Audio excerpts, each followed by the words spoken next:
Bonjour tout le monde.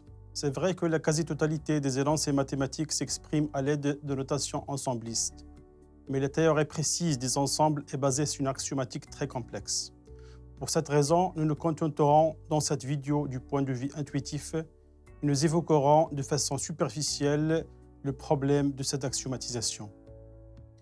Nous commençons d'abord par une définition intuitive d'un ensemble. Nous verrons ensuite trois façons pratiques pour définir un ensemble, et puis l'inclusion de deux ensembles, et nous terminerons par suite par l'égalité de deux ensembles. Allons-y. Partie 1, ensemble, définition 1. Un ensemble est une collection d'objets bien déterminés. Les objets dont est constituée la collection définition E sont appelés éléments de E. Si X est un objet d'un ensemble E, on dit que X appartient à E et on note X appartient à E. Dans le cas contraire, on note X n'appartient pas à E. Donc, deux exemples. Premier exemple, l'ensemble des entiers naturels. Le deuxième, c'est une collection d'objets bien déterminés, deux réels et deux alphabets et deux figures géométriques. C'est évidemment un ensemble. Remarque, selon l'axiomatique de la théorie des ensembles, si E est un ensemble, alors E n'appartient pas à E. Gardez-vous de croire que toute collection d'objets de l'univers est un ensemble. Contre-exemple, la collection de tous les ensembles n'est pas un ensemble, tout simplement car E appartient à E, dans cet exemple. On représente communément les ensembles par les diagrammes de Venn, qu'ils représentent ou bien qu'ils permettent de visualiser facilement. Donc voici le diagramme de Venn. Les éléments à l'intérieur sont des éléments de E et à l'extérieur n'appartient pas à E. Comment définir un ensemble? Un ensemble E peut être défini de plusieurs façons.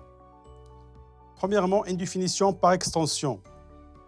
Une définition par extension est la donnée explicite de tous les éléments de E dans une liste entre deux accolades. L'ordre et la multiplicité des éléments listés n'ont aucune importance. Exemple. Les trois exemples sont constitués par les mêmes éléments. La seule différence, c'est l'ordre entre les éléments 1, 4, 8 et la multiplicité. Par exemple, ici, 8 est de multiplicité 3, tout simplement car 8 est répété 3 fois dans le troisième ensemble. La même chose pour 4. 4 est répété 5 fois, donc la multiplicité est égale à 5. Même chose pour 1, elle est répétée 2 fois, donc la multiplicité est égale à 2. Donc la multiplicité et l'ordre n'ont aucune importance dans une définition par extension, et pour cette raison, les trois ensembles sont égaux. Deuxièmement, une définition par compréhension, en caractérisant les éléments de E par une propriété commune. Dans l'exemple suivant, les éléments de E sont caractérisés par cette propriété x3 est égal à x. Troisièmement, une définition par construction. On verra ultérieurement que la réunion des deux ensembles est un ensemble. La même chose pour l'intersection. Et on peut aussi définir un ensemble par une récurrence. Par exemple, si je prends l'ensemble E est égal à UN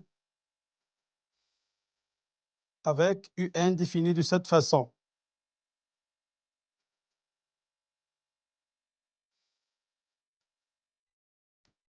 UN plus 2 est égal à UN plus 1.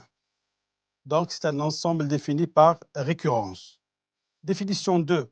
L'ensemble qui ne contient aucun élément est appelé l'ensemble vide et est noté vide, ou parfois deux accolades à l'intérieur, le vide. On appelle singleton tout ensemble contenant qu'un seul élément et on le note deux accolades et un petit a à l'intérieur. On appelle paire tout ensemble contenant exactement deux éléments, donc de la forme deux accolades A, B avec A différent de B. Deuxième partie, inclusion. Définition 3. Soit A et B de l'ensemble. On dit que A est inclus dans B et on note A inclus dans B si tous les éléments de A sont contenus dans B. C'est-à-dire, ou bien de manière rigoureuse, quel que soit X, X appartient à A implique X appartient à B.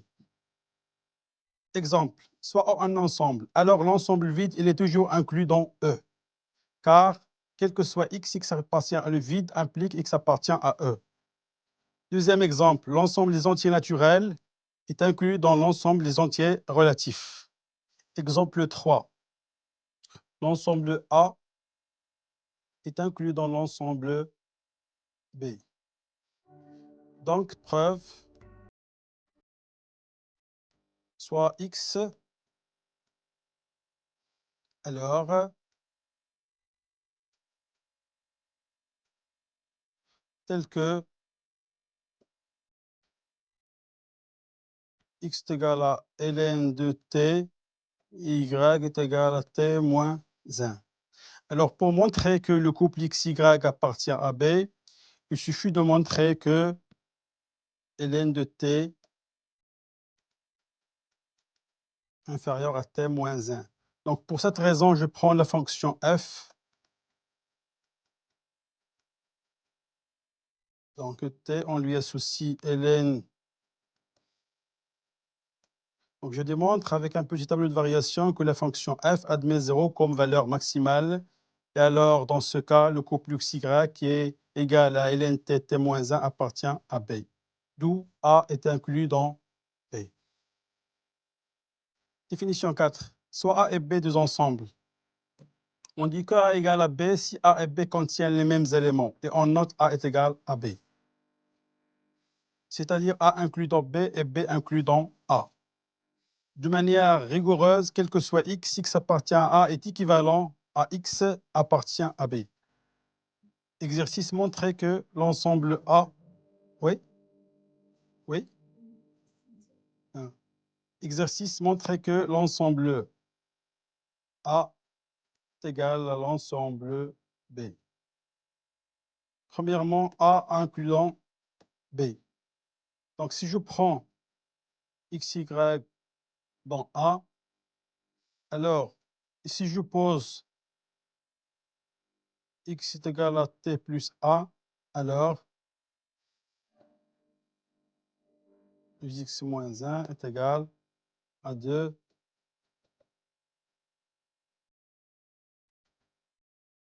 Donc, XY est égal à T plus 1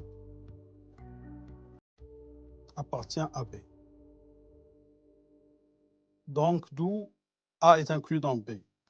Pour l'autre inclusion, il suffit de vérifier que le couple T plus 1 de T plus 1 vérifie cette équation. Tout simplement car 2 T plus 1 moins, il vérifie l'équation. Deuxième question. Oui, oui, c'est terminé, j'ai terminé. Là, c'est la question. Deuxième, oui. Deuxième question. L'ensemble vide est différent du singleton le vide, tout simplement, car le premier, c'est l'ensemble vide, et le deuxième, c'est le singleton qui contient un élément qui est le vide. Cette vidéo est terminée. Merci et à la prochaine.